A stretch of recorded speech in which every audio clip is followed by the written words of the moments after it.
সাইদ ইবনে আমির আল জুমাহির জীবনীর মধ্যে একটা পাই যে উনি ওমর রাদিয়াল্লাহু আনহুকে উপদেশ দিয়েছেন। এটা কেন বিখ্যাত স্যার? দেখুন, ওমর ইবনুল খাত্তাব রাদিয়াল্লাহু তাআলা আনহু অত্যন্ত জলিল কদর সাহাবী, জি। খুব মেজাজি লোক ছিলেন। এমন শক্ত মেজাজের ছিলেন, শক্ত ভূমিকার ছিলেন। নবীজি তার সামনে বলছেন, লাউ সালাকা ওমর ফাজ্জান কত্তু সালাকা শাইতান ফাজ্জান আখার। ওমর কোনো পথ ধরলে শয়তান ওই রাস্তা দিয়ে আসতেছিল, তখন ভয়ে বলতো সর্বনাশ, এই রাস্তায় যাওয়া যাবে না, ওমর ওমর আসছে, আসতেছে। অন্য পথে যেত। তো ওমর রাদিয়াল্লাহু তো হকের উপরে শক্ত ছিলেন। তা ওমর রাদিয়াল্লাহু তাআলা আনহুর সামনে শক্ত কথা বলা এটা সবাই সাহস করতো না। তিনি ওমর রাদিয়াল্লাহু তাআলা আনহুকে একদম ডাইরেক্ট উপদেশ দিলেন যে আমি তোমাকে উপদেশ দিচ্ছি, তুমি মানুষের ক্ষেত্রে আল্লাহকে ভয় করবে, আল্লাহর ক্ষেত্রে মানুষকে ভয় করবে না।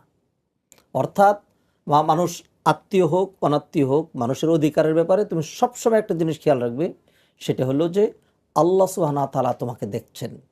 এটা যেন তোমার খেয়ালে থাকে।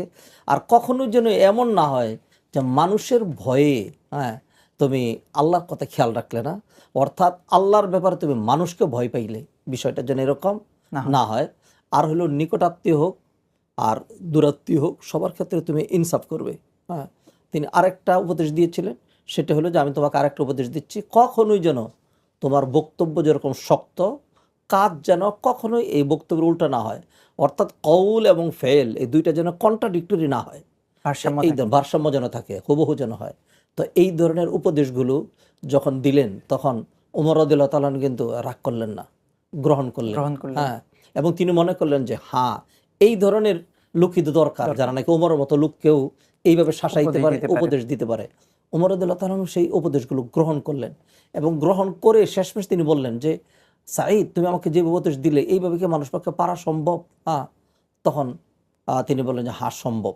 যে ব্যক্তি আল্লাহর কথা খেয়াল রাখবে এবং আল্লাহ যাকে তোমার মতো শানে বসিয়েছেন, সে যদি আল্লাহর কথা মনে রাখে, তাহলে তার পক্ষে সম্ভব।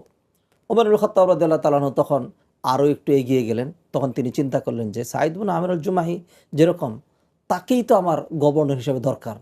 তখন তিনি চিন্তা করলেন যে তাকে আমি গভর্নর নিয়োগ দেই।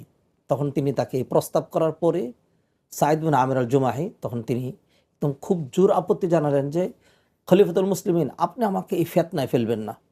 তখন ওমর রাদিয়াল্লাহু তাআলা উল্টা খেপে গেলেন যে তোমরা আমার কাঁধে এত গুরু দায়িত্ব অর্পণ করে নিজেরা চলে যাচ্ছ, তাহলে তোমরা কি আমাকে ফিতনা ফেলে দিচ্ছ না, আমাকে সহযোগিতা করবে না?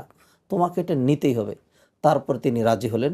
তখন ওমর ইবনুল খাত্তাব রাদিয়াল্লাহু তাআলা তাকে গভর্নর হিসেবে পাঠাইলেন। পাঠানোর পরে যে কিছু ঘটনা ঘটেছে, ওমর রাদিয়াল্লাহু তাআলা যখন তাকে হিমসের গভর্নর বানালেন এবং তার জন্য দোয়া করে দিলেন, তিনি চলে গেলেন সেখানে। যাওয়ার কিছুদিন পরেই হিমস বা দামেস্ক, সেখান থেকে শামে